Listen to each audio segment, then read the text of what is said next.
Today's babies sleep with 5 gadgets watching over them. One app for heartbeat, one for temperature, one just for peace of mind. We have 1,000 tools to raise one tiny human, and somehow we still feel like we're guessing. So what did parents do before any of this existed? No monitors, no formula, no manuals, just instinct, community, and thousands of years of trial and error. And somehow, it worked well enough that we're all here. This is how ancient humans raised their babies and what it tells us about parenting today. Let's go back to the very beginning.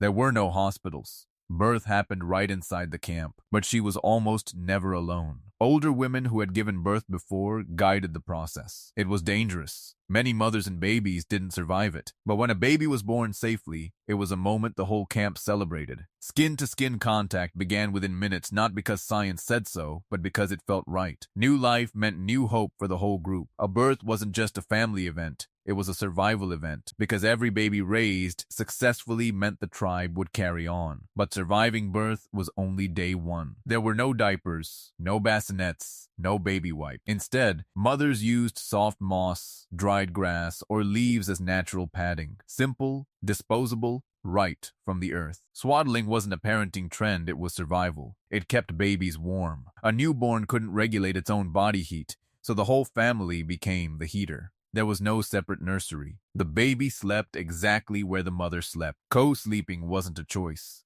It was the only option, and it kept the baby safe. No cries went unheard for long. Someone was always within arm's reach. Often whole families or groups shared one shelter, so warmth and safety were constant. It wasn't comfort by design. It was comfort by necessity. There was no baby formula. Breast milk was the only option, and it was everything. It gave nutrients, and it gave protection from disease in a world full of danger. Babies were often breastfed for 2, 3, even 4 years.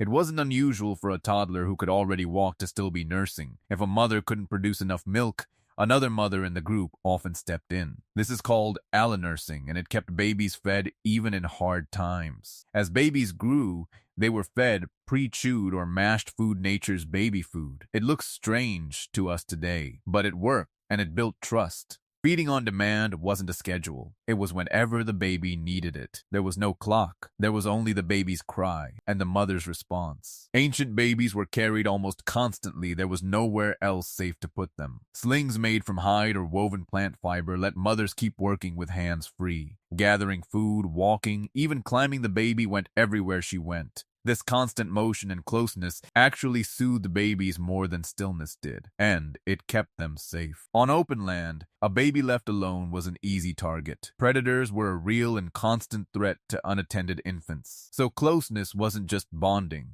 It was a survival strategy. Fathers carried babies too, especially as they got a little older and heavier. A baby rarely traveled without at least one adult in constant contact. Being held wasn't a luxury back then. It was the baby's entire world. No parent raised a baby completely alone. The whole camp shared the job. Anthropologists call this alloparenting care, shared beyond just the mother and father. Older children often helped watch younger ones, learning responsibility early. A baby might be held by 5 or 6 different caring adults in a single day. This gave mothers rare moments to rest, eat, or simply breathe. Babies grew up trusting many people, not just 1 or 2. Grandparents passed down knowledge that parents were often too busy surviving to teach. It really did take a whole village because nobody could survive alone. This shared care is part of why human children survived at all. One mistake, one moment of neglect the tribe made sure it rarely happened. As soon as a child could walk, their education began. There were no classrooms. Children learned by watching and copying adults. Every task was a lesson. Digging, gathering, building, tracking.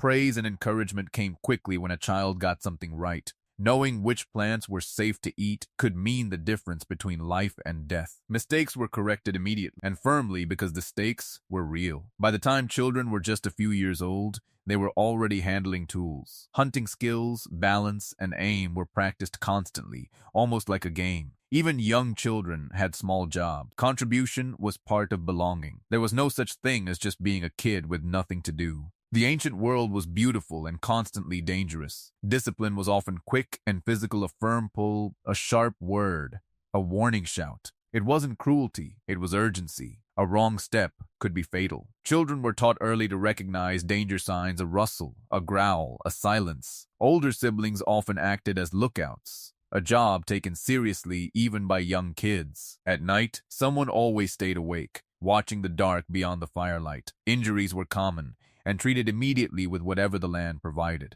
Certain plants were known to fight infection, knowledge passed down for generations. Children healed fast, and fear rarely stopped them from exploring again. Keeping a child alive wasn't guaranteed. It was a daily, active effort. But it wasn't all survival. Ancient children still played a lot. Toys were simple carved figures, wrapped balls, smooth stones. Play fighting taught coordination and strength, wrapped in laughter. Pretend hunting games prepared them for real skills without them even realizing it. Storytelling was a favorite pastime, passing down myths, warnings, and history. These stories taught lessons disguised as adventure, the earliest form of bedtime stories. Some children even left their own marks, early scribbles on cave walls. Creativity mattered, even in a world focused on survival. Laughter echoed across ancient camps just as much as it does in playgrounds today. Joy wasn't a luxury back then either.